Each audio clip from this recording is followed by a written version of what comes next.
जय श्री कृष्णा भक्तों, श्रीमद् भगवद गीता अध्याय 9 श्लोक 20।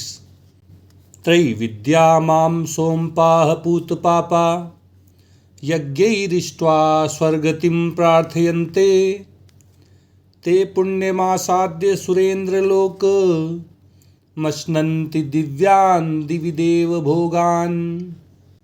भगवान श्री कृष्ण अर्जुन को सकाम भाव से इंद्र आदि देवताओं की पूजा करने वाले व्यक्तियों के विषय में बताते हुए कहते हैं कि तीनों वेदों में बताए गए सकाम कर्मों को करने वाले और सोम रस को पीने वाले जो पाप रहित मनुष्य वैदिक यज्ञों के द्वारा इंद्र रूप से मुझ परमपिता परमेश्वर का पूजन करके स्वर्ग प्राप्ति के लिए प्रार्थना करते हैं, वे अपने पुण्यों के फल स्वरूप पवित्र इंद्रलोक को प्राप्त करके वहाँ देवताओं के द्वारा भोग किए जाने वाले दिव्य भोगों को भोगते हैं।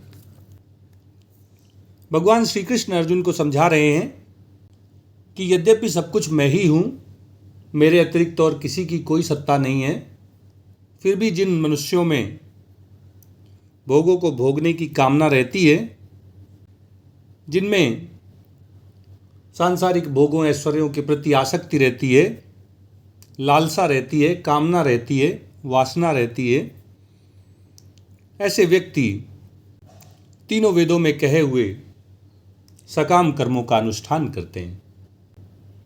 ऋग्वेद, सामवेद और यजुर्वेद, ये तीनों वेद मिला के त्रैविद्या कहलाते हैं।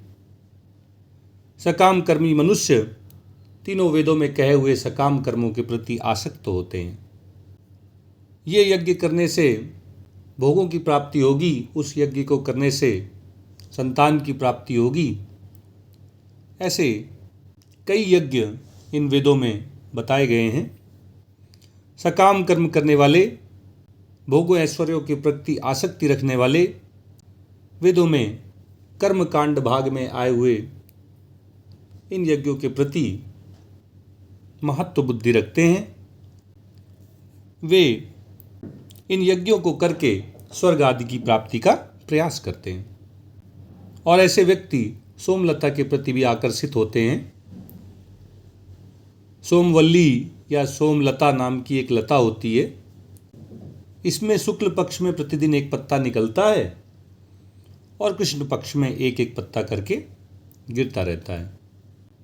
इसके रस को यज्ञ आदि के द्वारा अभिमंत्रित करके सकाम कर्म करने वाले इसका आस्वादन करते हैं, इस रस को पीते हैं, इसलिए उनको सोमपाह कहा जाता है।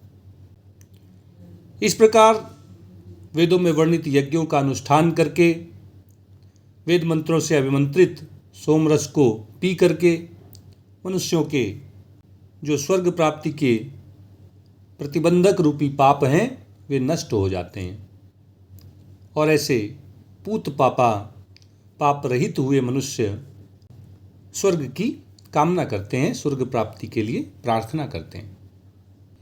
भगवान ने बताया कि सब कुछ वही है, सत असत सब उन्हीं के रूप हैं। वासुदेवा सर्वम, सब कुछ भगवान श्री कृष्ण वासुदेव हैं। तो वे कहते हैं कि इंद्र भी भगवान का ही स्वरूप है। वे स्वर्ग के अधिपति इंद्र का पूजन करते हैं, इंद्र से ही स्वर्ग प्राप्ति की प्रार्थना करते हैं। अब ऐसे मनुष्यों की क्या गति होती है, ये बताते हुए भगवान कहते हैं कि अपने पुण्यों के फल स्वरूप ऐसे सकाम कर्म करने वाले व्यक्ति इंद्रलोक को प्राप्त करते हैं, जहां उन्हें देवताओं के दिव्य भोगों को भोगने का सौभाग्य प्राप्त होता है। ऐसे व्यक्तियों की जो इच्छा होती है वह पृथ्वी लोक में मिलने वाले भोगों ऐश्वर्यों से पूरी नहीं होती है। उनकी चाहत इससे भी बड़ी होती है कि मुझे स्वर्ग के भी भोग भोगने को मिल जाए, जो देवताओं का ऐश्वर्य है वो भी मुझे प्राप्त हो जाए। इसलिए वे तीनों वेदों का अध्ययन करते हैं, सोम रस का पान करते हैं, यज्ञ आदि अनुष्ठान करते हैं और इंद्र की पूजा करके स्वर्ग प्राप्ति के लिए प्रार्थना करते हैं। जब उनके सारे पाप नष्ट हो जाते हैं तो उनके पुण्यों के फलस्वरूप उन्हें इंद्रलोक की प्राप्ति हो जाती है, जहां वे देवताओं के दिव्य भोगों का आस्वादन करते हैं, भोगों को भोगते हैं। यद्यपि सुनने में बहुत अच्छा लगता है कि उन्हें स्वर्ग की प्राप्ति हो जाती है, जो पृथ्वी में उपलब्ध नहीं है, ऐसे भोग ऐश्वर्य भी उन्हें भोगने को मिलते हैं, लेकिन हमारा जीवन भोगों को भोगने के लिए, ऐश्वर्यों को प्राप्त करने के लिए नहीं है। हमारे जीवन का लक्ष्य तो परम आनंद की प्राप्ति है, जो भगवान की अनन्य भक्ति से, भगवान के प्रेम में मग्न होकर ही प्राप्त हो सकती है। बिना किसी इच्छा के, बिना किसी वासना के, बिना किसी कामना के अनन्य भाव से जब हम भगवान की भक्ति करते हैं तो भगवान प्रसन्न होकर हम पर कृपा करते हैं और हमें अपनी भक्ति प्रदान करते हैं, अपनी भक्ति करने का अवसर देते हैं, सौभाग्य देते हैं। वही सबसे बड़ा सौभाग्य है। ये स्वर्ग आदि तो इसकी तुलना में बड़े ही तुच्छ हैं, इसलिए इसके प्रति हमें आकर्षित नहीं होना चाहिए। ओम तत्सत। जय श्री कृष्णा, जय श्री कृष्णा, जय श्री कृष्णा।